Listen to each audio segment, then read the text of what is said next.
Hello everyone, कैसे हैं आप सभी। स्वागत है आप सभी का आपके अपने यूट्यूब चैनल बीरे स्टडी पॉइंट पर। तो आज की इस वीडियो में हम क्लास 12th में जो आपके पास हिस्ट्री सब्जेक्ट है उसमें टोटल 3 हिस्ट्री की बुक्स हैं, जिसमें पहली बुक है भारतीय इतिहास के कुछ विषय भाग 1। तो इसका जो पहला चैप्टर है ईंटें, मनके और अस्थियाँ, इस चैप्टर को आज की इस वीडियो में हम डिस्कस करने वाले हैं। तो चैप्टर को शुरू करने से पहले मैं आपको बताना चाहूँगा कि इस चैप्टर का नाम ईंटें, मनके और अस्थियाँ ही क्यों रखा गया। तो मैं आपको बता दूं कि ये तीनों ही शब्द ईंटें, मनके और अस्थियाँ सिंधु घाटी सभ्यता की सबसे बड़ी और खास पहचान है। ईंटें हमें इस सभ्यता की शानदार इमारतों, घरों और नगर योजना की जानकारी देती है। हड़प्पा सभ्यता के लोग पक्की ईंटों से बहुत ही मजबूत और सुनियोजित शहर बनाते थे। मनके बताते हैं कि लोग आभूषण बनाते थे, सुंदरता पसंद करते थे और व्यापार भी करते थे। तो लास्ट है अस्थियाँ यानी हड्डियाँ। तो जब खुदाई में अस्थियाँ यानी हड्डियाँ मिली तो इतिहासकारों ने देखा कि ये हड्डियाँ इंसानों की भी थी और जानवरों की भी थी। जानवरों की हड्डियों से हमें ये पता चलता है कि लोग उस टाइम पर कौन कौन से जानवर पालते थे, जैसे गाय, भेड़ और बकरी, जिन्हें खेत जोतने या सामान ढोने के लिए इस्तेमाल किया जाता था। इसके अलावा अगर किसी जानवर की हड्डियाँ पूजा की जगह से मिलती हैं तो हमें ये समझ में आता है कि लोग उस जानवर को पवित्र मानते थे या फिर उसकी पूजा करते थे। तो हड्डियाँ यानी अस्थियाँ हमें बताते हैं कि लोग क्या खाते थे, किन जानवरों को पालते थे और उनके धार्मिक विश्वास क्या थे। तो जो चीज़ें हमें खुदाई में मिली उन्हीं चीज़ों से हमें इस सभ्यता की जानकारी मिलती है। इसीलिए इस चैप्टर का नाम ईंटें, मनके और अस्थियाँ रखा गया है। और मैं आपको ये भी बता दूं कि इस पूरे चैप्टर में हमें बेसिकली हड़प्पा सभ्यता के बारे में पढ़ना है, जो कि विश्व की सबसे प्राचीन सभ्यताओं में से एक है। 5000 सालों से भी अधिक पुरानी इस सभ्यता के बारे में पूरी दुनिया को 1924 में पता चला। और इस सभ्यता को खोजने का पूरा श्रेय जाता है जॉन मार्शल को, क्योंकि जॉन मार्शल के नेतृत्व में ही दयाराम साहनी ने 1921 में हड़प्पा की खोज की और राखालदास बनर्जी ने 1922 में मोहनजोदड़ो की खोज की। 1924 में जॉन मार्शल ने हड़प्पा सभ्यता की खोज को विश्व के सामने रखा और सिंधु घाटी में एक नवीन सभ्यता की खोज की और घोषणा कर दी। जिस सभ्यता के बारे में हम पढ़ने जा रहे हैं वो सिर्फ मिट्टी के बर्तनों, ईंटों या खंडरों की कहानी नहीं है। ये कहानी है एक उन्नत सोच, बेहतरीन नगर व्यवस्था, व्यापार, विज्ञान, कला और जीवन शैली की, जिसे हम सिंधु घाटी सभ्यता या हड़प्पा सभ्यता के नाम से भी जानते हैं। तो बिल्कुल आसान तरीके से मैं आपको समझाऊंगा और आपको पता भी नहीं चलेगा कि चैप्टर कब खत्म हो गया। बस आप इसे एक स्टोरी की तरह समझना और पूरी वीडियो को एंड तक जरूर देखना। तो चलिए सबसे पहले हम बात करते हैं हड़प्पा सभ्यता के अन्य नामों के बारे में, मतलब हड़प्पा सभ्यता को और कौन कौन से नामों से जाना जाता है और क्यों। तो चलिए एक एक करके समझते हैं। तो मैं आपको बता दूं कि इस सभ्यता को हड़प्पा सभ्यता इसलिए कहा जाता है क्योंकि सबसे पहला स्थल हड़प्पा ही खोजा गया था, इसीलिए इसी के नाम पर पूरी सभ्यता का नाम पड़ गया है। इसके अलावा मैं आपको बता दूं कि इसे मोहनजोदड़ो की सभ्यता भी कहा जाता है, क्योंकि मोहनजोदड़ो इस सभ्यता का सबसे विशिष्ट यानी खास और सुनियोजित यानी वेल प्लान नगर था। इस सभ्यता को सिंधु घाटी सभ्यता भी कहा जाता है, क्योंकि इस सभ्यता के ज़्यादातर शहर और गांव सिंधु नदी और उसकी सहायक नदियों के किनारे ही बसे थे। इसके अलावा मैं आपको बताना चाहूँगा कि इस सभ्यता को कांस्य युग की सभ्यता भी कहा जाता है, क्योंकि ये सभ्यता कांस्य युग की सभ्यता है। तो आइए अब हम बात करते हैं हड़प्पा सभ्यता के टाइम पीरियड के बारे में। तो लगभग 5000 सालों से भी अधिक पुरानी इस सभ्यता के काल को इतिहासकारों ने 3 कालों में बांटा है, जिसमें पहला है पूर्ववर्ती हड़प्पा काल, दूसरा है परिपक्व हड़प्पा काल और तीसरा है उत्तर हड़प्पा काल। तो पूर्ववर्ती हड़प्पा काल, जो कि 3300 ईसा पूर्व से 2600 ईसा पूर्व तक माना जाता है, ये हड़प्पा सभ्यता का स्टार्टिंग पीरियड है। इस टाइम पर कृषि की स्टार्टिंग हुई और गांव का विकास हुआ। तो दूसरा है परिपक्व हड़प्पा काल, जो कि 2600 ईसा पूर्व से लेकर 1900 ईसा पूर्व तक माना जाता है इसका टाइम पीरियड। इस टाइम पर हड़प्पा सभ्यता अपने पीक पर थी, यानी सबसे ज़्यादा विकसित थी। इस टाइम पर शहरों का निर्माण, व्यापार, लेखन का विकास हुआ। तो थर्ड है उत्तर हड़प्पा काल, जिसका टाइम पीरियड 1900 ईसा पूर्व से लेकर 1300 ईसा पूर्व तक माना जाता है। इस समय शहरों का पतन और सभ्यता का अंत शुरू होने लगा। तो अगर आपसे एग्जाम में हड़प्पा सभ्यता का काल पूछा जाता है तो आपको 2600 ईसा पूर्व से 1900 ईसा पूर्व तक बताना है। तो चलिए अब हम बात करते हैं हड़प्पा सभ्यता की समकालीन सभ्यताओं के बारे में। तो हड़प्पा सभ्यता की समकालीन सभ्यताएं मेसोपोटामिया सभ्यता, जिसके बारे में आपने क्लास 11th में पढ़ा था, जो कि दजला और फरात नदी के बीच विकसित हुई थी। सेकंड है मिस्र की सभ्यता, जो कि नील नदी के किनारे विकसित हुई थी। नेक्स्ट है चीन की शांग सभ्यता, जो कि पीली नदी के किनारे विकसित हुई थी। और हमारी सभ्यता सिंधु नदी के किनारे विकसित हुई थी। तो इससे आपको ये समझ में आ गया होगा कि सभी सभ्यताओं की शुरुआत किसी न किसी नदी के किनारे शुरू हुई थी। तो आइए हम बात करते हैं हड़प्पा सभ्यता के क्षेत्र विस्तार के बारे में, यानी ये सभ्यता कहाँ तक फैली हुई है। तो मैं आपको बताना चाहूँगा कि हड़प्पा सभ्यता का क्षेत्र विस्तार त्रिभुजाकार था। हड़प्पा सभ्यता उत्तर में मांडा कश्मीर से लेकर दक्षिण में देमाबाद तक 1400 किलोमीटर था। हड़प्पा सभ्यता पूर्व में आलमगीरपुर मेरठ यूपी से लेकर पश्चिम में सुतका गेंडो तक 1600 किलोमीटर था। इसके अलावा मैं आपको बताना चाहूँगा कि हड़प्पा सभ्यता 12,99,600 वर्ग किलोमीटर तक फैला हुआ था। इसके अलावा हड़प्पा सभ्यता के भारत में 925 स्थल और पाकिस्तान में 575 और अफगानिस्तान में 2 स्थल मिले हैं। अगर आपको इस वीडियो के प्रॉपर आंसर वाले नोट चाहिए तो नोट्स का लिंक मैंने डिस्क्रिप्शन में डाल रखा है, आप वहां से नोट्स को डाउनलोड कर सकते हैं। अगर आपको ये वीडियो अच्छी लग रही है तो आप इसे लाइक, शेयर और कमेंट जरूर करें, क्योंकि जब आप लाइक करते हो तो हमें मोटिवेशन मिलता है ऐसी और बहुत सी वीडियोस बनाने के लिए। और जब आप वीडियो को शेयर करते हो तो जैसा कि आपको पता ही होगा, नॉलेज बांटने से बढ़ती है। और जब आप हमारी वीडियो पर कमेंट करते हो तो हमें ये पता चलता है कि हम अपनी वीडियो में और क्या इम्प्रूव कर सकते हैं। और मैं आपको बता दूं कि 5 मिनट की वीडियो को बनाने में काफ़ी मेहनत और 1 से 2 घंटे का समय लगता है। तो आप हमारी वीडियो को लाइक, शेयर और कमेंट जरूर करें, ताकि हम आपके लिए ऐसी ही और वीडियोस को ला सकें। और कमेंट में ये जरूर बताना कि आपको नेक्स्ट वीडियो किस टॉपिक पर चाहिए। तो चलिए हम बात करते हैं हड़प्पा सभ्यता के प्रमुख स्थलों के बारे में। तो पहला है हड़प्पा, जो कि पाकिस्तान में है। हड़प्पा सबसे पहला खोजा गया स्थल था। हड़प्पा नगर रावी नदी के किनारे बसा था। हड़प्पा की खोज 1921 में दयाराम साहनी ने की थी। तो आप इसे कुछ इस तरीके से याद रख सकते हैं, जब कोई दूसरे की प्रॉपर्टी को हड़प लेता है तो लोग कहते हैं दया करो दया करो। तो हड़प लेने से आपको याद रखना है हड़प्पा, और दया करो से आपको याद रखना है दयाराम साहनी। तो कुछ इस तरीके से आप इसे याद रख सकते हैं। इसके अलावा मैं आपको बता दूं कि हड़प्पा सभ्यता से हमें पत्थर की बनी हुई डांसिंग गर्ल की मूर्ति और एक सींग वाले पशु के चित्र वाले मोहरे मिले हैं। तो नेक्स्ट है मोहनजोदारो, जो कि पाकिस्तान में। मोहनजोदारो सबसे विशिष्ट और सुनियोजित स्थल था और ये सिंधु नदी के किनारे बसा था।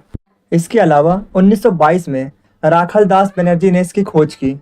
इसके साथ ही मैं आपको बताना चाहूँगा कि ये हड़प्पा सभ्यता का सबसे बड़ा शहर था। इसमें विशाल स्नानागार, विशाल अन्नागार, पशुपति की मूर्ति, कांसे की नर्तकी की मूर्ति और अवतल चक्कियाँ मिली हैं।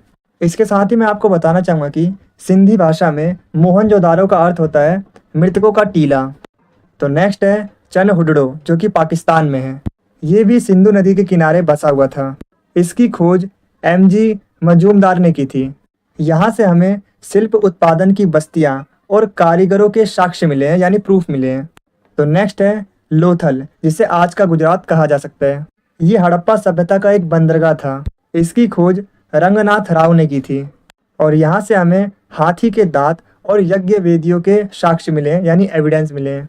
तो अगला है कालीबंगा, जिसे आज का राजस्थान कहा जा सकता है। कालीबंगा घगर नदी के किनारे बसा हुआ था। इसकी खोज आमलानंद घोष ने 1951 में की थी। कालीबंगा से हमें जुते हुए खेतों, काली चूड़ियों, यज्ञ वेदियों और कच्ची ईंटों के साक्ष्य मिले हैं, यानी एविडेंस मिले हैं। तो नेक्स्ट है राखीगढ़ी, जो कि आज का हरियाणा है। राखीगढ़ी भारत में हड़प्पा सभ्यता का सबसे बड़ा स्थल था, जो कि घगर नदी के किनारे बसा हुआ था।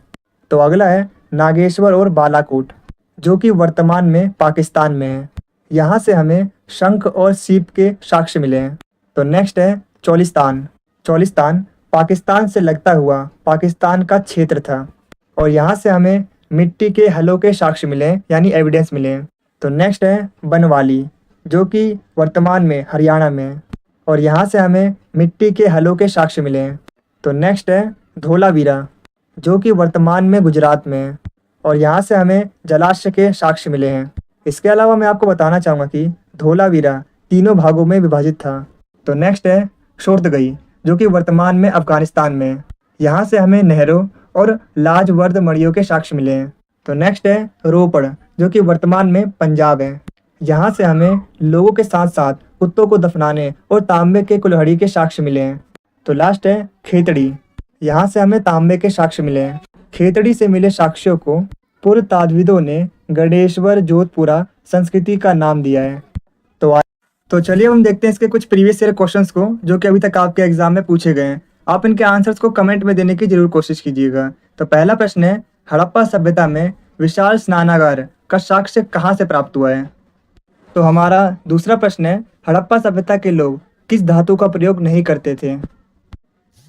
हमारा तीसरा प्रश्न है, किस हड़प्पा स्थल से कांस्य के नर्तकी की मूर्ति प्राप्त हुई है?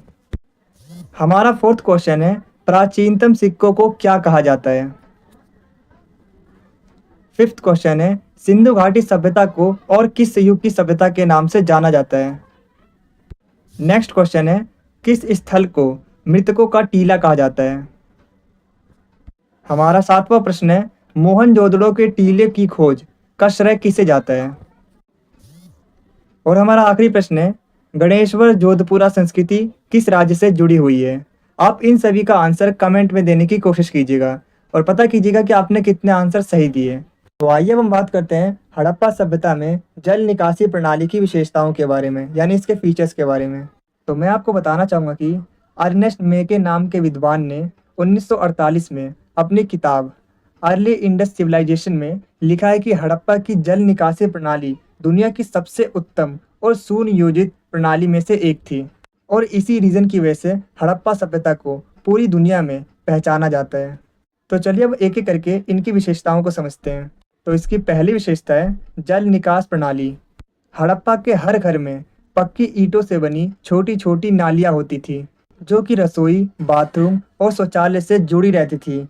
ये नालियाँ घर के बाहर की बड़ी नालियों से जुड़ी रहती थी, ताकि सारा गंदा पानी आसानी से बाहर चला जाए। मतलब घर का पानी बाहर निकलने की पूरी योजना बनी हुई थी। तो इसकी अगली विशेषता है नालियों के निर्माण में प्रयुक्त सामग्रियाँ। नालियों को मिट्टी, चूना और जिप्सम से बनाया जाता था। ये नालियाँ पक्की ईंटों से बनी होती थी और ऊपर से ढकी रहती थी, और नालियों की नियमित रूप से साफ सफाई की जाती थी।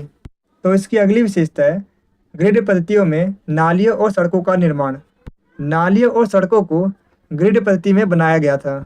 इस पद्धति में सबसे पहले नालियों का निर्माण, फिर गलियों का निर्माण और फिर उसके साथ साथ घरों का निर्माण किया जाता था।